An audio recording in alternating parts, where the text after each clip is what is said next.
আজকে আমি বানিয়ে ফেলছিলাম ছেলের পছন্দের লাল লাল ঝাল ঝাল পকোড়া। দেখো বৃষ্টির সময় ধানের জমির পাশে হালকা হালকা জল জমা হয়ে থাকে না, সেখান থেকে আমার ছেলে মাছগুলি ধরে নিয়ে এসছে, এনে বলছে মা এগুলি দিয়ে আমাকে পকোড়া বানিয়ে দিতে হবে। তো আমি পেঁয়াজ কুচি আর লঙ্কা কুচি করে নিয়েছিলাম।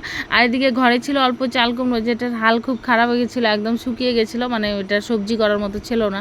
তো আমি ভাবলাম ফেলে দিব, তাই এর মধ্যে কেটে নিয়েছিলাম আর একটা আলুও কেটে নিয়েছিলাম। এটাকে আমি ভালো করে শিলপাটায় থেতো করে নিয়েছিলাম। আর এদিকে কয়েকটা কাঁচা লঙ্কা একসঙ্গে থেতো করে নিয়েছিলাম। আলুটা দিলে কি হবে, কুমড়োর পকোড়াটা না বেশ মুচমুচে টাইপের হবে আর একটু ঝাল ঝালও হবে। আবার এদিকে মাছটার মধ্যে আমি লবণ, হলুদ, একটু গরম মশলা আর লঙ্কা কুচি, পেঁয়াজ কুচি দিয়ে দিলাম, আর চালে গুঁড়ো আর ময়দা দিয়ে দিচ্ছিলাম। এদিকে চাল কুমড়োটার মধ্যেও আমি লবণ, হলুদ, চালে গুঁড়ো আর ময়দা গুঁড়ো দিয়ে রেডি করে নিয়েছিলাম। এবার মাছটাকে মেখে তেলের মধ্যে ছোট ছোট করে দিয়ে দিচ্ছিলাম। দেখো আমার কিন্তু মাছের পকোড়া রেডি হয়ে গেছে। এবার আমি চাল কুমড়োটাও মেখে তেলের মধ্যে দিয়ে দিলাম। এই যে চাল কুমড়োর পকোড়া রেডি, লাল লাল ঝাল ঝাল। কেমন লাগলো?